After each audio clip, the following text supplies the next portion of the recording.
영상 하나 먼저 보시겠습니다.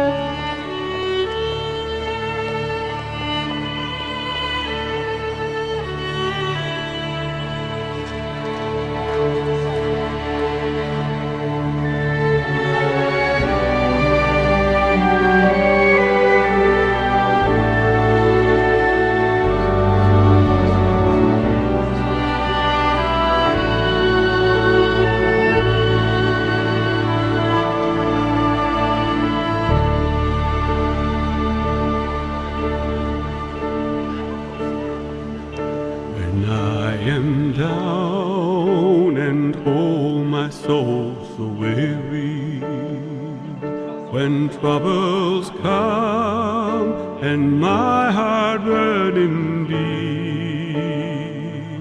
then I am still and wait here in the silence until you come and sit a while with me.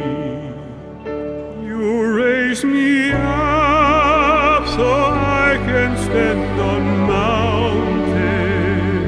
You raise me up to walk on stormy seas. I am strong when I am on your shoulders. You raise me up to more than I can be.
You raise me up to more than I can be.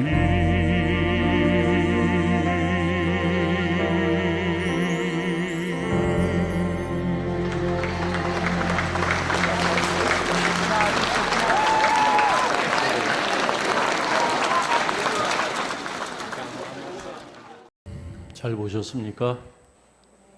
네, 잘 보신 것 같아요. 어머니를 생각나게 하고 또 우리들의 아버지를 생각나게 하는 그런 영상입니다. 아버지는 어떤 존재인가, 또 어머니는 어떤 사람인가 다시 한번 오늘 어버이 주일을 맞이해서 생각을 하게 됩니다. 그 어머니에 대한 이야기 또 아버지에 대한 이야기 오직 자식 잘 되기만을 바라며 살아온 당신, 이제는 희끗희끗한 머리로 남은 당신, 우리는 당신을 어머니라고 부릅니다. 당신을 아버지라고 부릅니다. 저 글은 제가 25년 전쯤인 것 같아요. 신문에서 우연히 어버이날에 5월 8일 어버이날에 신문에 난 삼성생명 기업 광고입니다. 그래서 찾아보니까 그것이 있길래 You Raise Me Up 저 노래하고 잘 맞는 것 같아서 우리 김동준 전도사님한테 그것을 좀 영상을 편집해서 그 글을 한번 좀 보자. 그러면 오늘 어버이 주일에 우리가 하나님 말씀을 이해하는데 도움이 되겠다 싶어서 저는 오늘 3번 봤어요. 3번 봤는데 3번 봐도 다 마음이 찡하네요. 보니까. 왜냐하면 그런 사랑을 받았구나. 내가 그런 은혜를 그런 부모님의 사랑을 받아서 여기까지 왔는데 그 사랑을 또 나는 오늘 어느덧 아버지가 돼서 그리고 또 어머니 자리에서 그 사랑 내가 받은 그 사랑과 그 은혜만큼 베풀면서 자녀들을 세워주고 자녀들의 어깨에 무거운 짐을 가볍게 해야 되는데 그렇게 또 충분히 못하는 것 같아서 그러니까 과거에는 부모님의 은혜에 대해서 감사하는 마음 또 우리 자녀들에게는 그런 우리 부모님들이 늘 함께 있는 그런 미안한 마음 그 두 가지 사이에 여기 있는 우리 성도님들이 서 있지 않나 그런 생각이 듭니다. 그런 말이 있습니다. 하나님은 모든 곳에 계실 수 없어서 어머니라는 존재를 두었다라는 말입니다. 하나님은 모든 곳에 계실 수 없어서 하나님의 은혜와 하나님의 사랑이 제한받지 않도록 모든 사람이 모든 곳에 하나님의 은혜가 나타내는 통로로 하나님께서 어머니라는 존재 또 아버지라는 존재를 가정마다 세워주셨다 그런 이야기입니다. 그렇기 때문에 아버지는 어머니는 누가 뭐래도 하나님의 대리자다. 특별히 하나님의 사랑의 대리자다. 하나님의 은혜의 통로다. 그렇게 이야기할 수 있습니다. 세상에 사랑을 얘기하는 사람들은 참 많습니다. 세상에 참 많은 사랑이 있습니다. 남녀 간의 사랑 얼마나 뜨겁고 불같고 그리고 간절하고 그리고 또 그 사랑이 얼마나 깊습니까? 그런데 그 사랑이 남녀 간의 사랑이 아무리 깊고 뜨겁고 열정적이고 간절해도 우리가 경험적으로 알지만 그러나 그 사랑에는 분명한 한계가 있습니다. 그 사랑은 유통기간이 있어요. 계속되는 사랑이 아닙니다. 어떻게 보면은 그것은 철저히 남녀 간의 그 에로스적인 사랑은 철저하게 계약 관계 속에서 이루어진 그런 사랑이라고 얘기해도 결코 그 사랑을 폄하하는 것이 아니라고 할 만큼 그 사랑은 계약적입니다. 아무리 둘이 좋아하고 뜨겁게 사랑하더라도 어느 한쪽에서 책임과 의무를 소홀히 하는 순간부터 그 사랑은 식어지게 되고 그리고 어느 한순간 그렇게 절박하고 그렇게 간절하고 뜨거웠던 그 사랑이 얼음장보다도 더 차가워져서 두 사람이 서로 등을 돌리고 때로는 원수처럼 때로는 적군처럼 그렇게 싸우다가 그 사랑이 종말에 다다르는 그런 경우들이 얼마나 많이 있습니까? 그러니까 남녀 간의 사랑 그거 사실은 어떻게 보면 별거 아니에요. 그러나 아버지의 사랑, 어머니의 사랑은 어떻습니까? 그것은 유통기간이 없어요. 끝이 나질 않습니다. 아무리 자녀가 그 사랑을 알지 못하고 짐작하지 못하고 그리고 그 사랑을 거절하고 부인해도 아버지의 사랑과 어머니의 사랑은 끝이 나질 않습니다. 그 계속되는 거예요. 그건 아버지로 살아가는 한, 어머니로 생명이 붙어 있는 한 그 사랑은 계속된다는 것을 우리가 생각할 때 역시 어머니는 아버지는 하나님 사랑의 대리자다. 하나님 사랑의 어머니의 사랑은 하나님 사랑의 모형이다. 그렇게 얘기해도 지나친 얘기가 아닌 것입니다. 며칠 전 어버이날이라고 아들이 찾아와서 식사를 대접하고 그리고 떠날 때 아내에게 봉투 하나를 건네는 걸 제가 넘겨다 보았습니다. 아들이 떠나고 나서 봉투에 얼마 들었는지 아내한테 물어봤어요. 얼마 들었더냐. 그 액수를 듣고 나서 그날 아들이 어버이날이라고 찾아와 준 거 고마운데 그날의 손익계산서는 철저하게 손실로 끝났다는 것을 알게 되었습니다. 왜냐하면 아들이 가는데 아들이 제 얼마 전에 봄 가을에 입으려고 산 감청색 제가 입으려고 산 코트를 자기 것인 양 입고 가는 거예요. 그 코트가 걸려 있는데 아내가 얘기했대요. 저 아빠가 얼마 전에 산 건데 저 한번 걸쳐봐라. 근데 이 녀석이 그것을 걸쳐보고 거울에서 이렇게 자기 모습을 비춰보더니 이거 괜찮은데 그랬다는 거예요. 그래서 아내는 저한테 귀뜸도 안 해주고 그거 네가 입어도 돼. 그리고 나중에 저한테 얘기하는 거예요. 찬민이가 그거 입고 싶어 했다고. 아들이 제 코트를 입고 가는 그 뒷모습을 보았는데 그런데 이상하게 제가 입은 것보다도 더 어울리는 것 같아요. 그래서 아깝지가 않았어요. 제가 입었을 때도 좋았는데 아들이 입니까 더 잘 어울리는 것 같아서 아들이 그것을 자기 것인 양 그렇게 챙겨가는 것이 밉지가 않았습니다. 그리고 속으로 또 그런 생각까지 했어요. 이건 아내한테도 얘기를 하지 않은 부분인데 다음에 오면은 내가 아껴두었던 몇 년 전에 겨울 코트 안에 그 따뜻한 털로 돼 있어서 아무리 추워도 추위를 막아주는 그 겨울 코트도 한번 아들이 입어보라고 얘기해야 되겠다. 그것도 아마 잘 맞을지 모르겠다. 그것도 잘 맞고 어울리면 그것도 가져가라 그래야지. 그런 생각을 제가 했어요. 그 생각을 하면서 내 아버지도 과거에 이런 마음이었구나. 내 어머니도 과거에 이렇게 아무리 주어도 아깝지 않아 하면서 아무리 빼앗겨도 아무리 가져가도 아까워하지 않으면서 오히려 더 주지 못해서 아쉬웠던 것이 그것이 아버지의 마음이고 어머니의 마음인 것을 내가 이제서야 깨닫고 과거에 부모님께 그렇게 잘하지 못했던 것 같은 그런 죄송한 마음을 갖게 되었습니다. 우리 모두의 마음이 그래요. 자녀에게 주어도 부족하다고 생각하는 것이 아버지 마음이고 어머니 마음이기 때문에 오늘 역시 아버지의 사랑과 어머니의 사랑은 하나님 사랑의 그림자라고 해도 충분한 이야기입니다. 물론 그 사랑이 그 아버지의 사랑과 그 마음이 흐릿할 때가 있습니다. 아버지 어머니가 완전한 사람은 아니지 않습니까? 그래서 때로는 자녀들한테 실망을 주고 상처를 주고 오늘 6장 4절의 말씀 보니까는 그런 말씀이 있어요. 부모에게 주시는 말씀이 있습니다. 아비들아 너희 자녀를 노엽게 하지 말고 주의 교훈과 훈계로 양육해라. 부모로도 잘해야 되는데 부모로도 우리가 못할 때가 있어요. 주의 교훈과 훈계로 양육하지 못하고 감정이 앞서고 어떤 때는 자녀들에게 그런 결점을 보일 때가 있습니다. 그래서 내 부모는 왜 저런가, 내 어머니는 왜 저런가, 내 아버지는 왜 저런가.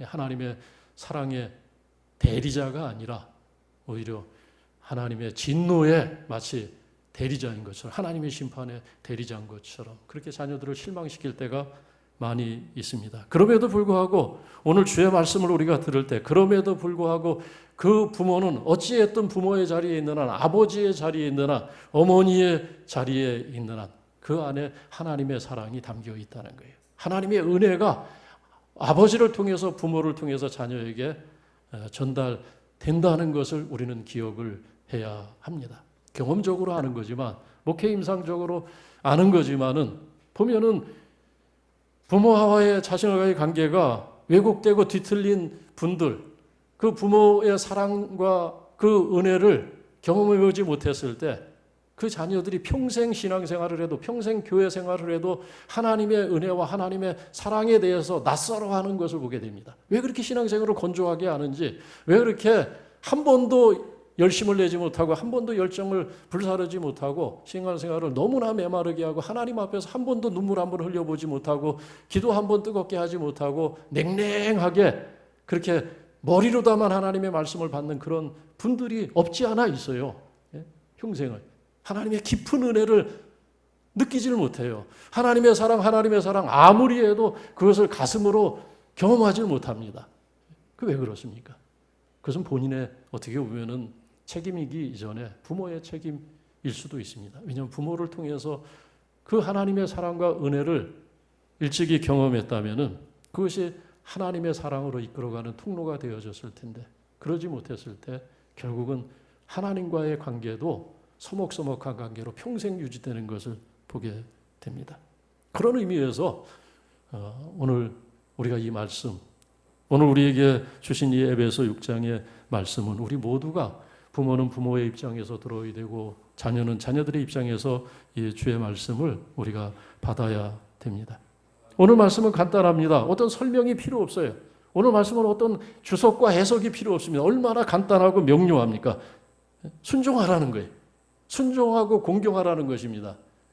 내 부모에게 주 안에서 순종하라는 것입니다. 그리고 너 낳은 어머니를 공경하라. 너 낳은 아버지를 공경하라. 순종하라, 공경하라. 무슨 덧붙일 말이 뭐가 있겠어요? 그냥 충분합니다. 이 한 말씀으로.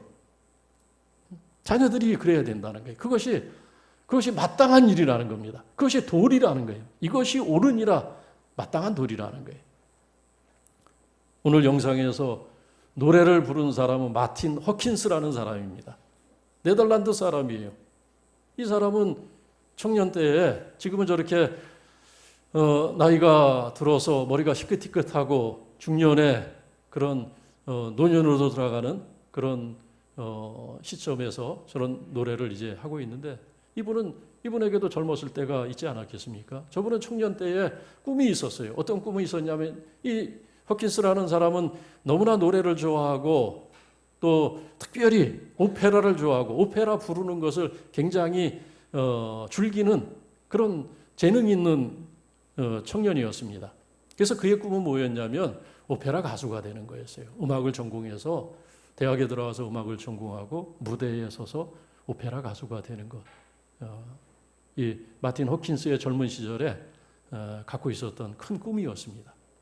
그러나 그의 현실은 그를 이 둘러싸고 있는 그의 형편은 그 꿈을 이룰 수 있는 그런 형편이 아니었어요. 그의 부모는 너무나 가난했고 그래서 그도 젊은 때부터 대학에 들어가는 것보다 돈을 벌어야 되는 그런 현실이 그 청년이 마주하고 있는 현실이었습니다. 그래서 일찍부터 기술을 배워야 했고 특별히 이제 제빵 기술을 배워서 30년 동안 제빵사로 그렇게 평범하게 살아갑니다. 그 30년 동안 그는 자기의 그 소중한 꿈을 한 번도 펼쳐보지 못한 그 소중한 꿈을 그냥 가슴에 숨겨두고 언젠가 기회가 되면 내가 공부를 할 수 있겠지. 언젠가 내가 노래를 할 수 있겠지. 그런 막연한 기대를 붙들고 가슴속에 그 꿈을 묻고 그냥 제빵사로 그렇게 평범하게 살았던 겁니다. 그렇게 살다가 나중에 여자를 만나고 두 사람이 사랑이 섞여서 결혼하고 가장이 되었어요. 가장으로 사는 것은 또 그 시대나 이 시대나 어느 나라나 그게 쉬운 일이겠습니까? 한 가정을 세우고 지켜나가는 그것이 쉬운 일은 결코 아니었습니다. 그러다가 또 자녀를 낳아요. 자녀를 한둘 낳습니다. 그럼 그 다음에는 가장으로서의 또 챙겨야 될 의무가 있고 남편으로서 해야 될 일이 있고 또 아이들의 아버지로서 그 어깨에 짊어진 짐이 또 있지 않겠습니까? 자기에게 주어진 하루하루의 삶을 감당하고 아버지로서 살아가는 것, 가장으로서 살아가는 것. 그는 그 이상의 것을 생각할 수 없었어요. 그래서 그의 꿈은 온데간데 없이 다 사라졌습니다. 마음 한속에 감춰뒀던 그 꿈은 사라졌어요. 그래서 까마득하게 그리고 자기 꿈과 상관없는 그런 세상을 노래하고 오페라를 부르고 그런 무대를 생각했던 그 세계는 완전히 그에게는 상관없는 세상이 되어져 버린 거예요. 그렇게 살았습니다. 그렇게 30년을 제빵사로서 아버지로서 가장으로서 그렇게 살아온 사람입니다. 그러다가 이제 뭐 평생 일할 수 있는 것은 아니지 않습니까? 57세에 가게가 어려워지면서 그 일도 결국 그만두게 되고 실직을 하게 됩니다. 아주 인생에서 가장 어려운 시기가 다가온 거예요. 남자가 자기 손으로 할 일이 세상에 없어져 버린 거예요. 다른 할 일도 찾기가 어려웠습니다. 얼마나 공허하고 얼마나 마음이 허전하겠습니까? 그때부터 이 마틴은 아직 그냥 불씨처럼 남아있는 그 꿈을 마음속에서 끄집어내듯이 어느 날부터 노래를 하기 시작했어요. 노래를 하면서 자기 마음을 추스리고 다스린 겁니다. 그리고 거리에 나가서 사람들이 지나가는 골목 한 모퉁이에 서서 사람들이 들어주든 들어주지 않든 어느 날부터 자기 노래를 한 거예요. 자기 마음속에 차곡차곡 쌓아놨던 노래들을 끄집어내서 하나씩 하나씩 거리에 나가서 서서 버스킹을 한 겁니다.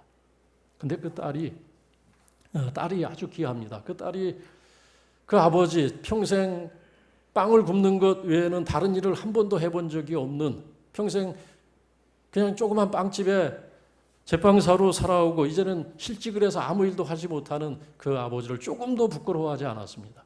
오히려 그 아버지를 존중히 여기고 존경하고, 그리고 거리에 나가서 그렇게 의연하게 자기 마음에 묻어두었던 그 꿈을 끄집어내서 노래하는 그 아버지를 보면서 아버지가 특별한 재능이 있다는 걸 이 딸이 먼저 눈치를 챈 거예요. 그리고 미안한 마음이 들었어요. 아버지에게도 꿈이 있었는데, 아버지에게도 소중한 하고 싶은 꿈이 있었는데 아무도 그것을 눈치채 주지 못했구나. 아무도 알아주지 못했구나. 세상이 알아주지 못한 건 그것은 관두고서라도 우리 가족조차도 그것을 아무도 알아주지 못했구나 생각하면서 그 아버지에 대한 미안한 마음이 있었고, 아버지가 노래를 너무 잘하는 거예요. 그래서 그 아메리칸 가탈란트 같은 그런 프로그램이 이 네덜란드에도 있는 겁니다. 방송국에 연락을 했어요. 신청을 했습니다. 그 홀랜드 가탈란트라는 그 프로그램 방송국에 신청을 했어요. 아버지 이름으로, 아버지 몰래 신청을 했는데 다행히 채택이 돼서 초청장이 온 거예요. 참가하라는. 그러나 아버지는 그 얘기를 듣고 극구 사양을 하는 겁니다. 내가 거기 이 나이에 뭐로 나가겠느냐. 젊은 애들 10대 20대 애들이 나가서 재능을 뽐내는 그 자리에 내가 이제 환갑을 앞두고 있는 나날에 나가서 내가 뭘 하겠느냐. 나는 그만한 실력도 안 되고 이제 뭘 바꿀 수 있는 시간도 안 되고 나는 안 나가겠다. 그렇게 사양을 했지만 그 딸이 간곡하게 부탁을 하고 설득을 해서 결국은 그 아버지의 고집을 꺾었대요. 그래서 나간 거예요. 그게 2010년도의 이야기예요. 2010년도. 그리고 그해 예선에서 통과를 하고 본선에 진출하고 그해 2010년도에 홀랜드 가탈란트에서 최종 결선 우승자가 됩니다. 1등이 됐어요. 최종 결선에서 1등을 했습니다. 저분이. 그러면서 그분의 인생에 그냥 그늘지었던 저분의 인생에 그 빛이 비추기 시작한 거예요. 많은 사람들이 똑같은 노래를 불러도, 많은 사람이 You Raise Me Up 그 노래를 얼마나 많은 가수들이, 얼마나 많은 아마추어들이, 얼마나 많은 프로들이 그 노래를 불렀습니까? 그러나 저분의 삶의 이야기가 있잖아요. 그죠? 아버지로서 30년 견뎌온 삶, 가난해도 꿋꿋하게 가장으로서 성실하게 살아온 그 삶이 있어요. 그리고 그것을 알고 그 아버지를 존중히 여기고 그 아버지를 사랑하는 그 딸의 마음을 네덜란드 사람들이 아니까 그냥 박수를 보낸 거예요. 박수를. 그러니까 그 이후에 지금까지 10년 동안 지금 네덜란드에서는 아주 인기 있는 중년의 그런 지금 이제 노년기에 들어섰죠. 지금 이제 10년 전이니까 지금 연세가 벌써 이제 칠순을 앞두고 있는 분이네요. 그런 이야기가 있어요. 그러니까 그 노래를 들으면, 그 이야기를 듣고 들으면 감동이 되고 마음이 따뜻해지는 것입니다. 아버지로서 살아온 그 삶이 있기 때문에 그런 것입니다. 여러분, 아버지로서 살아온 삶의 수고, 어머니로서 그 세월을 견뎌오면서 자녀 옆에서 자녀들을 지켜온 그 수고를 알면 자녀들이 부모에게 순종하는 것, 그 주님의 뜻이라는 거예요. 주 안에서 순종하라는 것은 그것은 주님의 뜻이라는 겁니다. 그것이 마땅하다는 거예요. 그것이 옳으니라, 그것이 도리라는 것입니다. 우리가 왜 하나님의 말씀을 따라야 됩니까? 두 번째 이유는, 그것은 오늘 말씀 보니까 순종하라, 공경하라라는 것은 명령입니다. 명령형의 말씀이에요. 어떤 권유가 아닙니다. 어떤 청탁이 아닙니다. 설득이 아닙니다. 그렇게 하라는 거예요. 명령입니다. 그리고 그 명령을 말씀하시는 명령권자는 창조주 하나님입니다. 우리를 있게 하신 피조물인 우리에게 창조주 하나님께서 말씀하시는 그 말씀의 권위를 우리는 생각을 해야 돼요. 그렇기 때문에 무슨 얘기냐면은 어떠한 이유에서도 이것을 피해갈 수 없다는 거예요. 어떠한 이유에서도 우리가 항명할 수가 없고 우리가 변명할 수가 없는 하나님의 권위 있는 말씀이 오늘 우리에게, 부모된 우리에게, 자녀된 우리에게 주신 말씀입니다. 그렇기 때문에 이 말씀 따라야 돼요. 완벽해서가 아닙니다. 내 부모가 완벽해서 내 부모가 성공한 분들이 이기 때문에 그런 것이 아니에요. 내게 어떤 많은 것을 물려줄 수 있는 그런 능력이 되는 분들이기 때문에 그런 것이 아닙니다. 그것은 다른 문제예요. 하나님의 명령이므로 오늘 우리는 1절부터 4절까지의 말씀 앞에 우리가 마음을 열고 귀를 기울여야 합니다. 세 번째, 우리가 이 말씀을 왜 따라야 되냐면은 이것이 축복을 받는 비결이에요. 6장 3절 말씀 보면 이로써 내가 잘되고 땅에서 장수하리라. 내가 잘된다. 땅에서 장수하는 길이다. 그렇게 말씀하고 있습니다. 복을 받는 길이라는 거예요. 우리가 살아오면서 사실 경험하지 않습니까? 부모에게 잘하면 복을 받습니다. 어른들에게 잘하면 복을 받게 돼 있어요. 윗분들에게 잘하면 그것이 세상을 사는 가장 지혜로운 길 중에 하나예요. 윗분들에게 잘하면 그분들에게 주셨던 하나님의 복이 내게로 임하는 거예요. 그분들이 인생에서 배운 삶의 노하우가 나는 그냥 경험하지 않고도 내 경험이 되고 내 지식이 되고 내 지혜가 되는 겁니다. 내가 잘 된다 그랬어요. 내가 잘 되고 내가 장수하리라. 다윗에게는 여러 아들들이 있었습니다. 여러 아들들 가운데 어떤 아들은 아주 탁월한 리더십이 있는 아들도 있었고 어떤 아들은 아주 이 싸움에 능한 장수의 기질을 갖고 있는 그런 아들도 있었고 어떤 아들은 아주 정치적인 수완이 탁월한 그냥 청년 때부터 자기 수하에 많은 사람들을 거느리면서 그렇게 정치적인 수완을 발휘하는 그런 아들도 있었습니다. 어떤 아들은 용모가 아주 출중해서 온 이스라엘 백성들 가운데서 주목을 받는 그런 청년도 있었습니다. 그들의 이름이 누구냐면 압살롬, 아도니아, 암논 이런 사람들이에요. 성경을 보면 이런 사람들 굉장히 남다른 그런 유능한 면이 하나씩 있는 그런 장래가 정말 요즘 말로 촉망되는 그런 청년들이었습니다. 그런데 성경의 이야기를 우리가 보면은 그렇게 장래가 촉망되는 것 같은 그들에게 한결같은 이런 탁월한 면이 있는 이 아들들에게 이 아들들 공통적인 것이 있는데 뭐냐면 이상하게 그 잘난 아들들이 하나같이 그 아버지 가슴에 대못을 하나씩 쾅쾅쾅 박습니다. 다윗의 마음속에 큰 못이 박혔어요. 그 잘난 아들들이 못을 하나씩 박지 않습니까? 다윗이 그 아들들 때문에 어떤 데는 가슴이 찢어져서 성전에서 성경을 보면 통곡을 하고 울기도 합니다. 엉엉 울기도 해요. 오죽하면 요압 장군이 다윗을 진전시키면서 백성들이 듣나이다. 그 다윗의 통곡소리, 그 아들들 때문에 가슴이 아파서 하나님 앞에서 우는 그 다윗의 통곡소리가 그 성 밖에까지 나간 거예요. 백성들이 듣는다고 우리를 생각해서 금하소서 하면서 그 요압이 다윗의 마음을 추스리려고 했던 적도 있을 만큼 이 다윗이 그 아들들 때문에 고생을 했어요. 그런데 그런 아들들 중에 누가 있었냐면 어떤 탁월한 면모를 갖추지 못한 너무나 평범했던 아들이 하나 있었습니다. 누구냐면 솔로몬이. 솔로몬은 그런 어떤 정치적인 리더십도 발휘한 줄을 몰랐고 그리고 어떤 그런 수완도 없었고 그렇다고 칼과 창을 들고 싸움에 능한 그런 장수의 면모를 갖춘 그런 청년도 아니었습니다. 그냥 평범했어요. 중간쯤 가는 그런 청년이었습니다. 그런데 이 솔로몬에게 특별한 것이 있었습니다. 솔로몬이 우여곡절 끝에 그 세 아들들이 다 단명하지 않습니까? 다 단명했어요. 결국 그 아들들에게도 다 꿈이 있었는데 그 꿈이 욕망이었기 때문에 그랬는지 그 아들들은 다 단명을 합니다. 그래서 솔로몬이 왕이 돼요. 결국은 가만히 있었는데 아무것도 하지 않았는데 그 아들들 너무나 잘나가지고 앞서가다가 결국 다 수렁에 빠지게 됩니다.